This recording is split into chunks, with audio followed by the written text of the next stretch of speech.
The rain-slicked streets of Seattle gleamed under the sodium lamps as Jackson stepped out of the cab, his backpack slung over one shoulder like an anchor dragging him back to the house on Capitol Hill.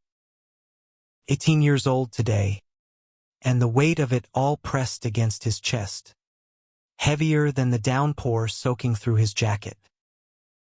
He paused at the door, hand hovering over the knob, knowing that once he crossed the threshold, the words head held inside for so long would spill out, changing everything in the tidy world his adoptive parents had built around him.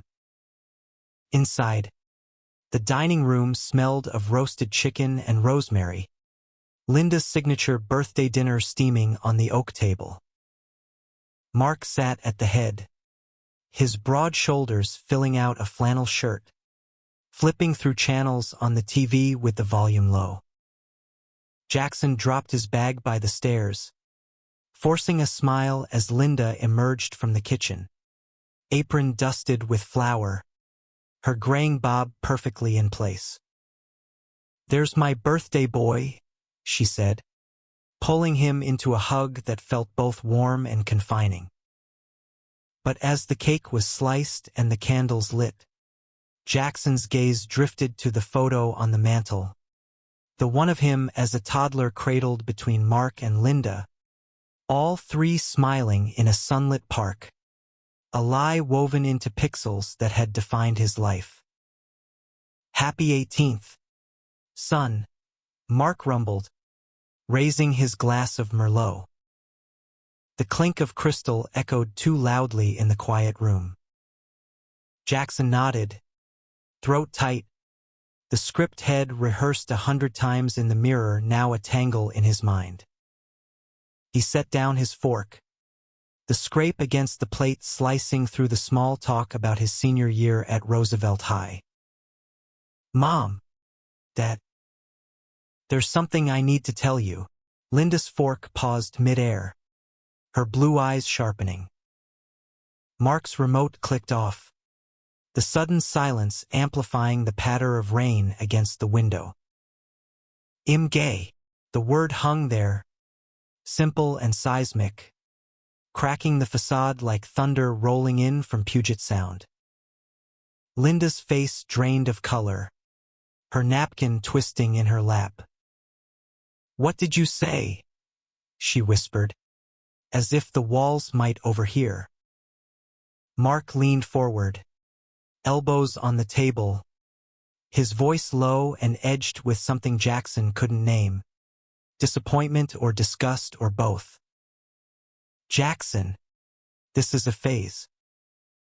You're young, stressed with college apps. We've raised you better than this." The cake turned to ash in Jackson's mouth. Head imagined tears, hugs, maybe awkward questions, but not this wall of denial slamming down between them. "It's not a phase, Dad. This is who I am. I've known for years." Linda stood abruptly, chair scraping back, her hands fluttering like trapped birds.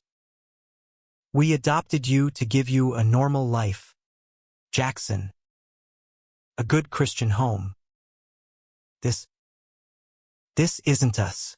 The us she meant wasn't their family, but something larger, the invisible threads of their evangelical church group, the potlucks and prayer circles that had shaped their evenings. Jackson felt the ground shift, the boy in the photo fracturing into pieces. He pushed back from the table, chair legs groaning against the hardwood. "So that's it? One word. And I'm not your son anymore." Mark's jaw clenched, the vein in his temple pulsing. "Go to your room. We'll talk when you're thinking straight." Upstairs, Jackson slammed his door, the sound muffled by the storm outside. He paced the narrow space between his bed and the desk cluttered with sketchbooks and acceptance letters from the University of Washington.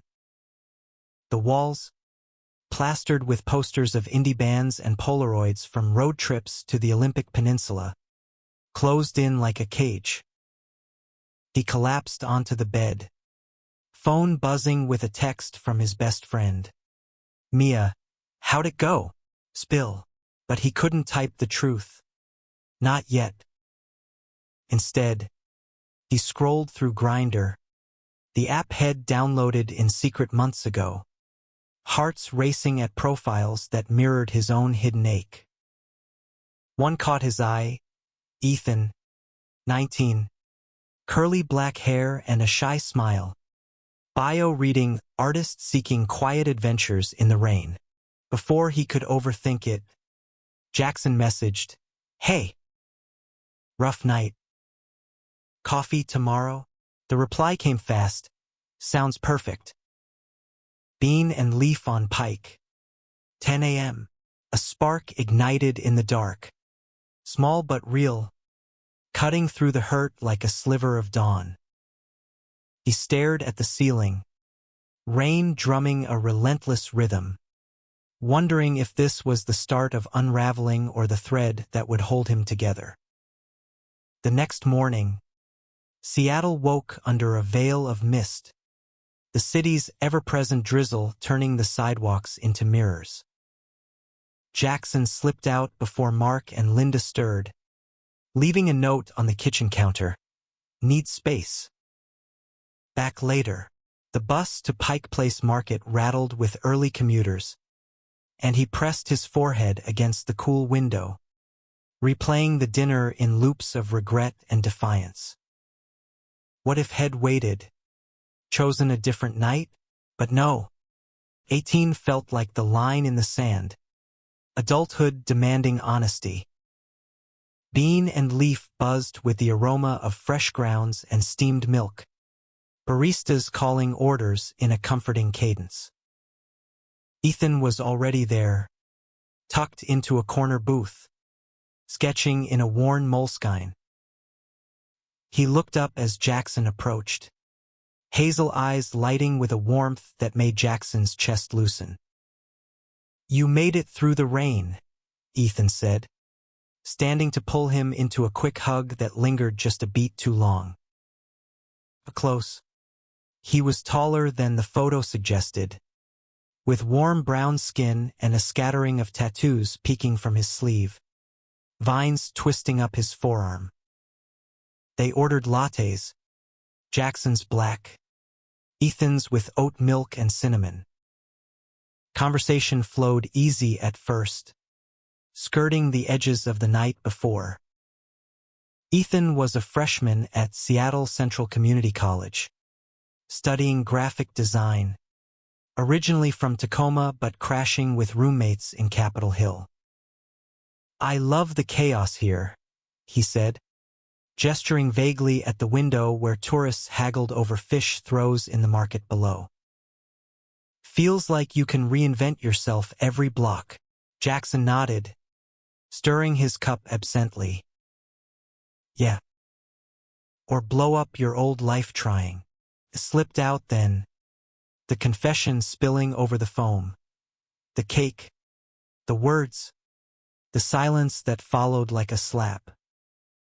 Ethan listened without interrupting, his pencil stilling on the page, dark curls falling over his brow. When Jackson finished, voice cracking on the edge of tears, Ethan reached across the table, thumb brushing the back of his hand. "That sucks, man.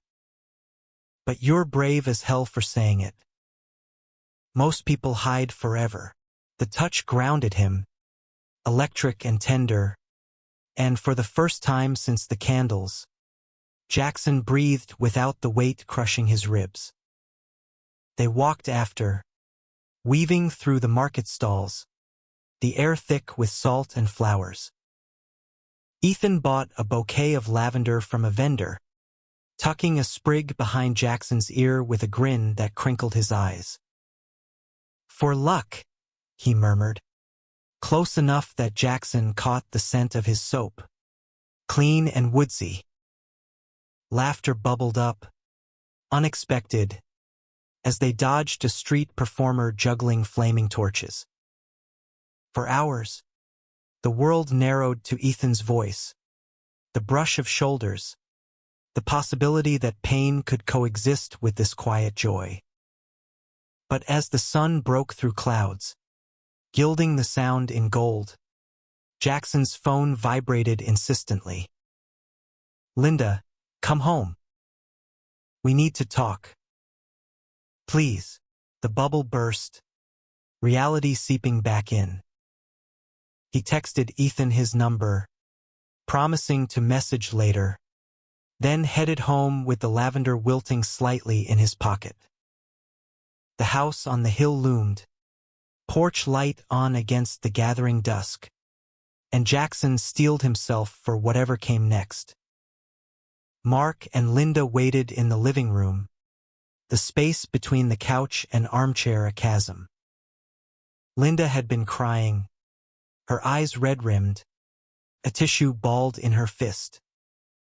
Mark stood by the window, arms crossed, the rain starting up again in soft patters. "Sit down, son," Mark said, voice gruff but softer than the night before. Jackson perched on the edge of the ottoman, hands clasped to keep them steady. "We overreacted," Linda began, twisting the tissue. "It's just, we love you. But this lifestyle, it's not what we envisioned. Not a lifestyle, Mom. It's me." The words came sharper than intended, but he held her gaze. Mark cleared his throat, rubbing the back of his neck. "We went to Pastor Greg this morning. Prayed on it. He's got resources, groups for kids like you. Conversion therapy. It's helped people." The room spun, Jackson's stomach churning. "You want me to change who I am? For what? So you can sleep at night?" Linda reached for him, but he pulled back. "We adopted you for a reason, Jackson. To give you stability after everything. Your real parents, they were lost in their own ways. We thought we could protect you from that." The word real landed like a stone, rippling through the air. "What do you mean, real parents?" Linda glanced at Mark, who nodded reluctantly. "It's time you knew. You weren't born to us. We took you in when you were 3, after the accident. The photo on the mantel, the one head always questioned in fleeting moments, suddenly loomed larger. "What accident?" Mark sighed, sinking into the armchair. "Your biological parents. They died in a car crash on I-5. Drunk driving. You were in the back seat, miraculously unharmed. Social services placed you with us because we were family. Family." The word twisted, incomplete. Jackson leaned forward, pulse thundering. "Who were they? Why haven't you told me?" Linda's voice trembled. "They were troubled. Part of that world you say you're in now. 2 men, Jax, raising a child together.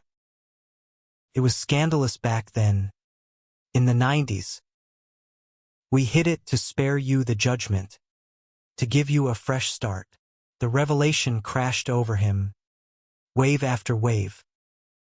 Not just adopted, but the son of a gay couple, erased from his own history. Betrayal bloomed hot and fierce, mingling with the raw ache of his coming out. "You lied to me. My whole life. A lie. And now, when I tell you the truth, you want to fix me like I'm broken?" He bolted then, grabbing his backpack from the hall, the door slamming behind him as thunder rumbled overhead.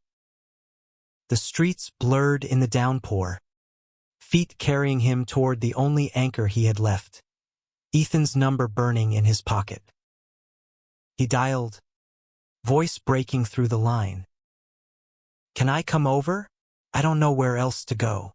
Ethan's reply was immediate, steady, doors open.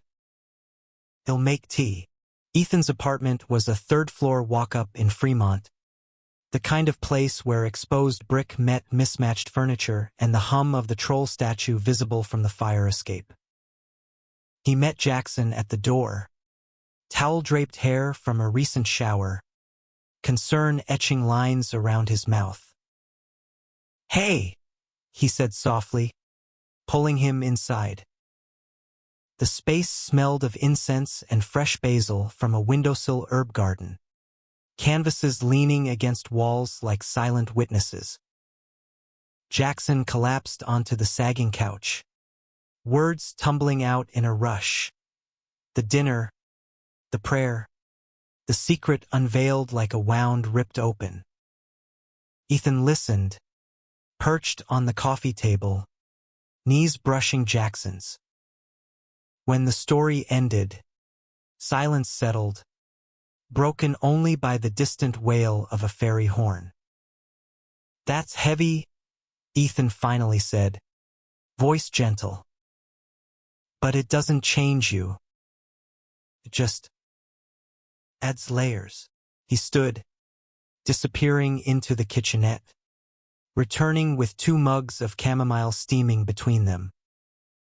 Their fingers brushed as he handed one over, and Jackson held on a second too long, the warmth seeping into his chilled skin. "Stay as long as you need.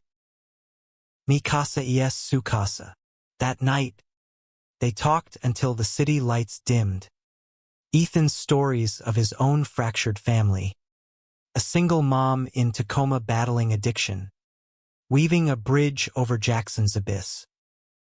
Curled on the couch under a quilt patched with band logos, Jackson's head on Ethan's shoulder, the rise and fall of breathing synced like a lullaby.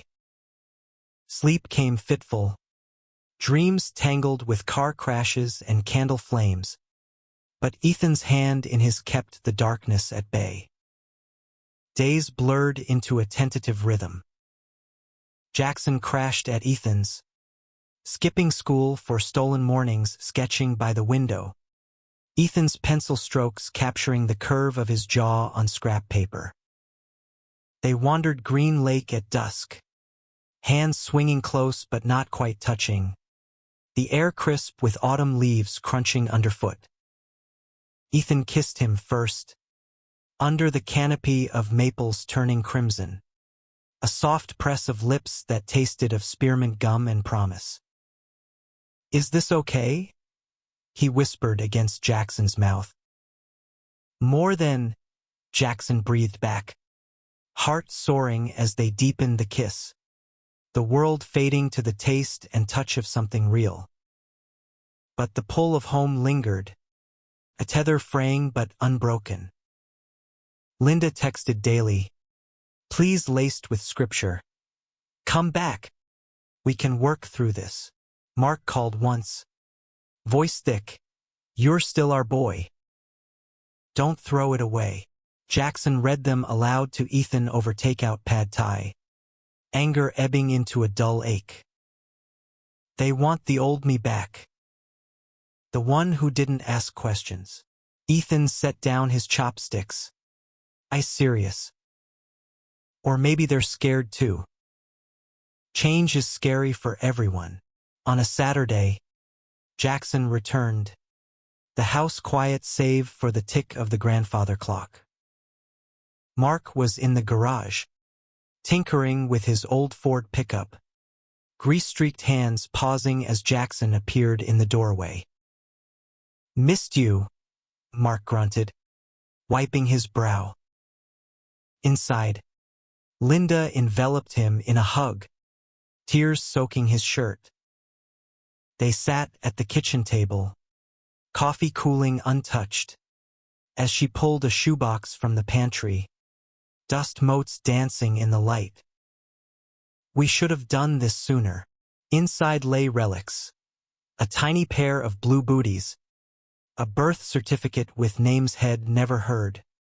Elias Rivera and Theo Hale, listed as parents. Photos followed.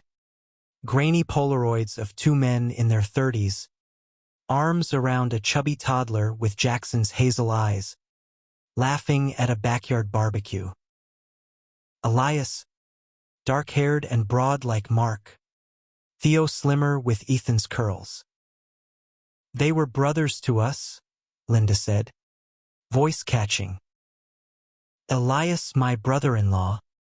Theo. Well, they found each other in college. Fought for you when you were born to a surrogate, back when it was barely legal. The crash took them coming home from a weekend in the Cascades. You were 3, screaming in the car seat. Jackson traced the faces, fingers trembling. Why hide it? Why make me think I was just adopted from strangers? Mark joined them, chair creaking under his weight. Shame, son. The church, the town. Elias begged us on his deathbed to raise you normal, away from the whispers. We thought we were honoring that. The lie had been protection, they claimed, but it felt like theft, stripping him of heritage, of the love that had shaped him before memory. And now, when I come out, you push conversion? That's not protection. That's fear.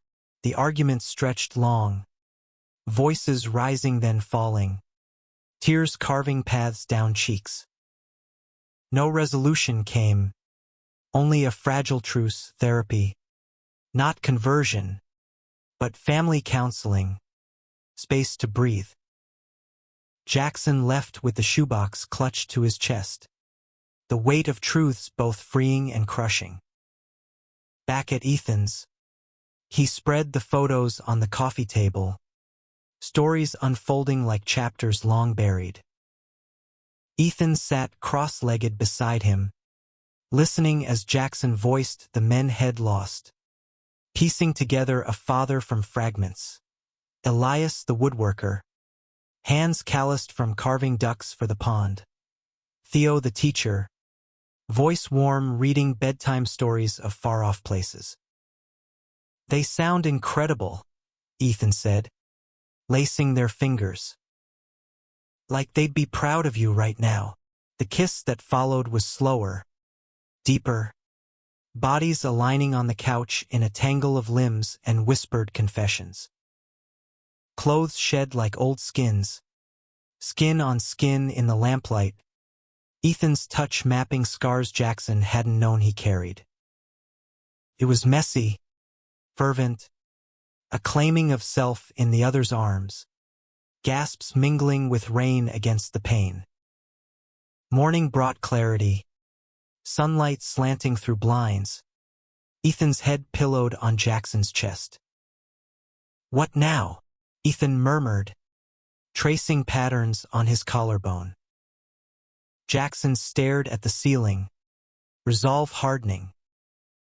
I go to college. Live my truth. And maybe find more of them. The shoebox held clues. A lawyer's card clipped to the certificate, promising records, perhaps kin scattered across the state. Weeks turned, application deadlines looming like storm clouds. Jackson dove into sessions with a counselor at school, words pouring out in ways they never had at home. Mark and Linda attended the first family meeting, stiff in the therapist's beige office, but listened as Jackson laid bare the betrayal, the erasure. We failed you, Mark admitted, voice rough. Progress crept slow, apologies tentative, but the table shifted, space carved for questions about Elias and Theo, stories trickling like thawing ice. Ethan became the constant, their dates evolving from coffee to gallery openings in Pioneer Square, hands clasped under tables at dimly lit bistros. One evening, as they hiked Discovery Park, waves crashing below, Jackson stopped on the bluff, wind whipping his hair. "I love you," he said, the words simple, unadorned. Ethan's smile bloomed, pulling him close. "Took you long enough." "Love you too." But shadows lingered. A letter arrived from the lawyer, yellowed envelope postmarked Olympia. Inside, a will excerpt. Elias and Theo had named Mark and Linda guardians, but stipulated a trust for Jackson's education, contingent on him learning their story at 18. More, a brother, half-sibling from Theo's prior relationship, living in Portland, unaware until now. The news hit like aftershocks, excitement laced with dread. "You want to meet him?" Ethan asked, over burgers at Dick's Drive-In. Jackson nodded, fork pausing. "Yeah.